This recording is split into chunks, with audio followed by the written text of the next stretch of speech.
Well, I'm Chester Cowen. I was born in Chickasha. My mother was born on her mother's allotment. Her mother was born in 1876 at Boggy Depot, and the family had moved not long after that to the community of Fred, which was on the south side of the Washita River, east of present-day Chickasha, where the Chisholm Trail crossed the Washita River going north. And her allotment was the second allotment north of the Washita River on the west side of the east and west Bitter Creeks, which went as fingers on the west and east side of the rise coming out of the Washita River where the Chisholm Trail went north on that rise. So when they built their house on their homestead, on their allotment there, they looked out the back door of it across the creek to where the Chisholm Trail went north. And it was between first and second grade that I was sitting in my grandmother's dining room drawing the poinsettias on the Christmas table,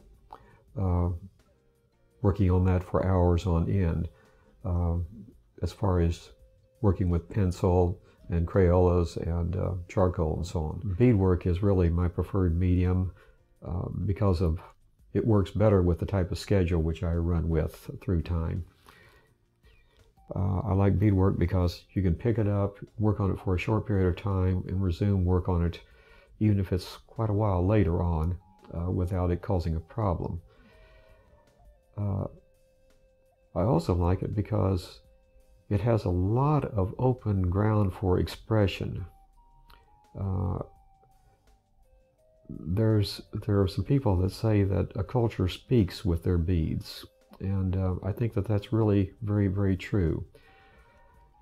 And certainly in a large number of cultures, beads are very important in both ceremonial and just everyday life, even to indicate that this is who we are, and to define various people within the population as to what their roles are too.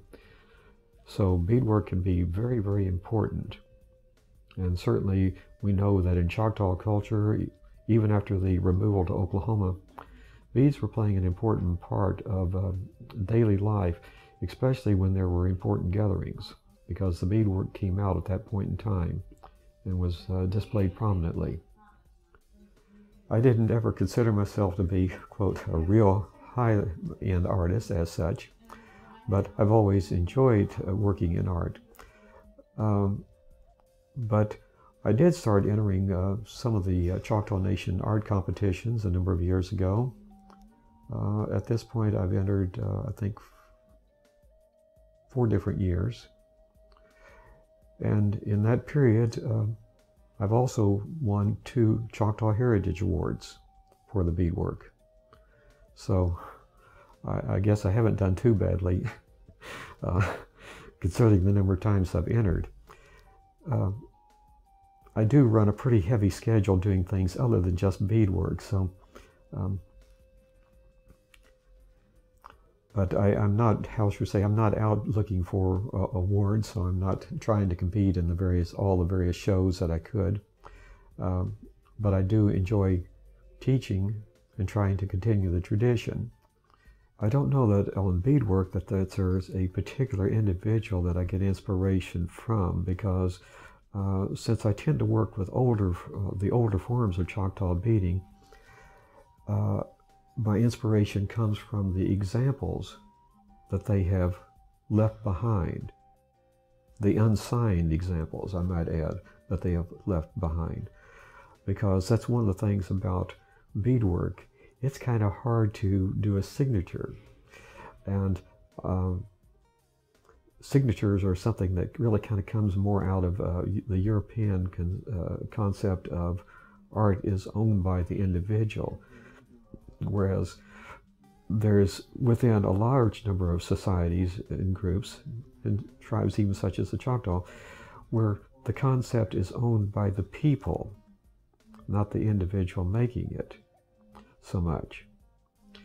Now, I break that barrier towards the so-called norm of thought here in the United States by, in particular, on things such as ball caps.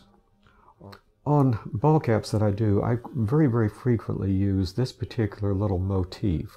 That is a rattlesnake, two rattlesnakes actually converging in the front of the ball cap. And what that comes up from is that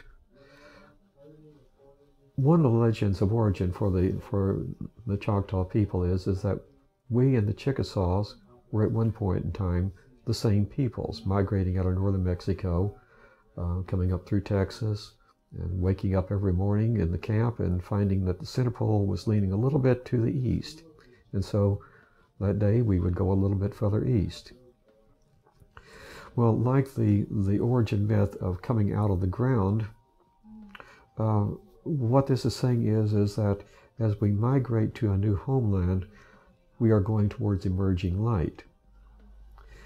When the tribe got to the Mississippi River, you get a splitting of the tribes.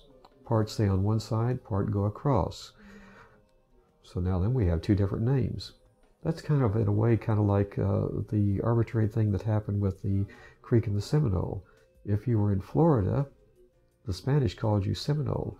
If you were north of the border of Florida, the British called you Creek. Same people, but now you have two names. Okay, when my father and mother got married, it was the same thing as the two tribes coming back together. And I'm part of the offspring of that coming back together. So I use that, the rattlesnake, which is the guardian of our stomp dance grounds, where our really sacred things are traditionally performed. I use that as the motif for designating that's who I am. Beadwork is something that you have to be trained in how to read also. So what are the traditional colors used in Choctaw beadwork? Well, primarily, at least through about the 1950s, it was dominated by red, white, and black. And the symbolism basically had the value of white being death, ancestors. The red and black, however, was the symbol of the warriors. That was the color that warriors would put out. And so you have the concept of longevity of the tribe represented by the bones through time, but you have the fact that it existed as a tribe is only maintained by the presence of defense of that culture. So those three colors, simple as they are, say an awful lot. We've existed for a long time, and we have the capability of continuing to exist.